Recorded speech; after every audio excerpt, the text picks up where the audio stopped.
Gettysburg, Lincoln, and Mythology. At the end of the 3 days battle in Pennsylvania called Gettysburg, which took place in the first 3 days of July of 1863, both armies left the field. Lee, badly beaten with his Army of Northern Virginia, retreated back across the Potomac, followed by Meade's Army of the Potomac. But at that time, very few people of the nation perceived Gettysburg as the great crucible, the great turning point of the Civil War, which it was. About a year after the Battle of Gettysburg, people in the North still perceived their side, the Union side, as losing the war. In August of '64, this is 1 year after the Battle of Gettysburg, the editor of the New York Tribune, Horace Greeley, begged President Lincoln to give in. Greeley was a supporter of Lincoln's. He liked him. But he wrote in his newspaper, quote, "Our dying country longs for peace, shudders at the prospect of fresh conscriptions or further wholesale devastations and new rivers of blood. I entreat you to submit overtures to pacify the Southern insurgents."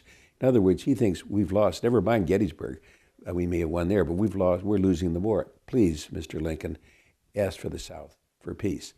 He wrote in another editorial right after that. This is right before Lincoln's election. This is August of 1864. He added, "In the coming election, Mr. Lincoln is already beaten." Lincoln himself was no more optimistic. He confided to a friend also in August of '64. His friend was Secretary John Hay.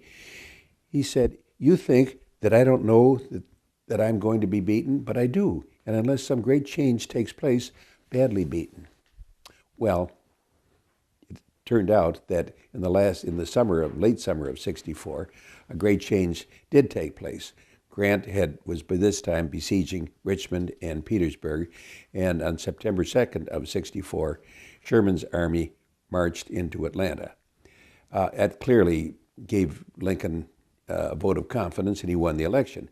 But clearly, the nation in 1864 did not see Gettysburg as the pivotal event in which the entire war swung, which it really was.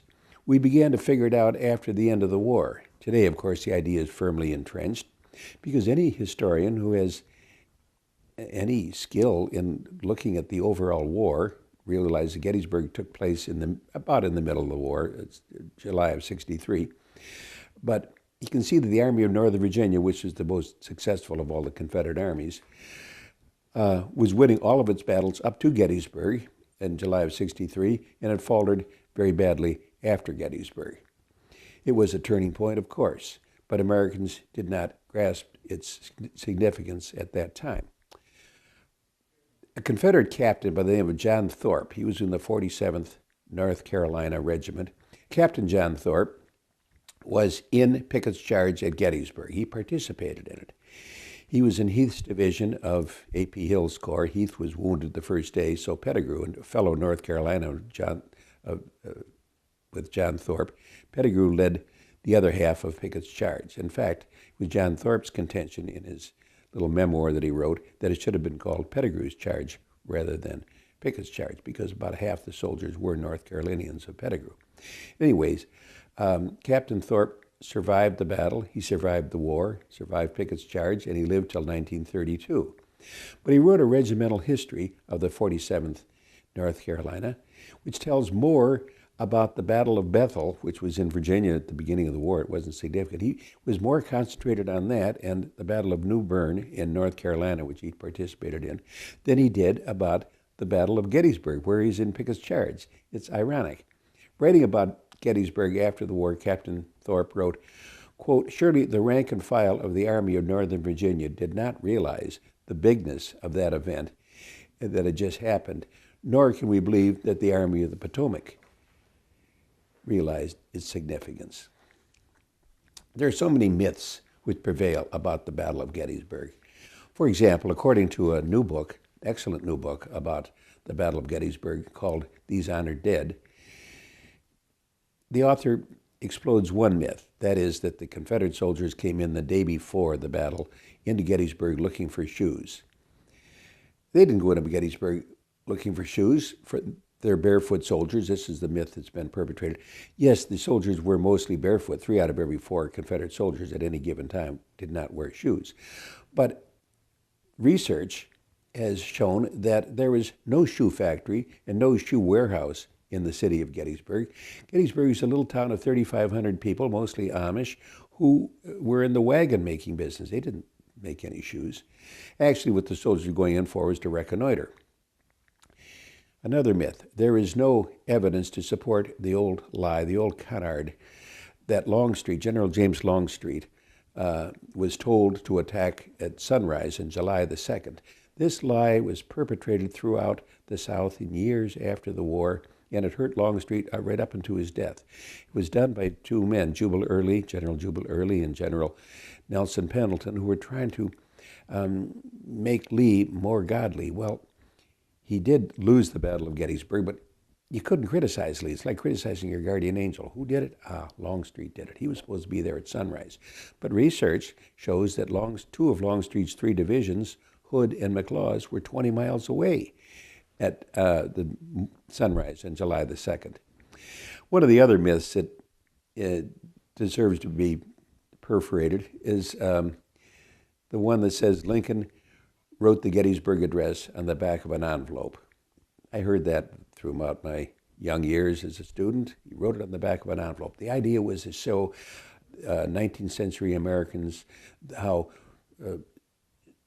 bright backwoodsmen could be without any education at all. They just were so adroit and so clever that they could simply write the Gettysburg Address sitting on the train going to Gettysburg in the back of an envelope. That's not true.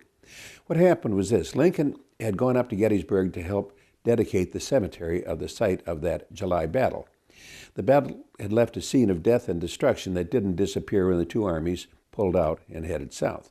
Meade, in pursuit of Lee, actually wrote to his headquarters. He said, look, quote, I cannot delay to pick up the debris of the battle. Well, the debris of the battle mainly was dead horses, dead mules, and dead young soldiers. Now, for reasons of hygiene, the 5,000 horses and mules were burned. They put in a hole and burned quickly, which, of course, replaced the smell of rotting horse flesh with the smell of burning horse flesh. But the 8,000 bodies were scattered all over the ground, had to be buried. The scene was repellent. 3 weeks after the battle, people in Gettysburg reported to Pennsylvania's Governor Curtin that, quote, body parts, arms and legs are protruding out of the ground. He said, look, Gettysburg is a city of only 3,500. We're not up to it. So on November the 19th, 1863, the National Cemetery of Gettysburg Battlefield was dedicated. 3 famous American poets of the day, Whittier, Longfellow, and Bryant, had all refused to be part of the ceremony. So the committee got a man by the name of Edward Everett. Edward Everett had been an editor, newspaper editor. He had been our ambassador. He had been president of Harvard University, and he had been Secretary of State. And he was a great orator. Now, he spoke for 2.5 hours. How anyone in today's world, we wouldn't think of it. How could you sit and listen or stand and listen to someone speak for 2.5 hours? But indeed, he did. Lincoln was asked only as a courtesy, and he was to give, quote, a few appropriate remarks. Lincoln welcomed the idea because for a long time he had thought about giving what we would call today a mission statement, an explanation of what the nation was trying to do in this war.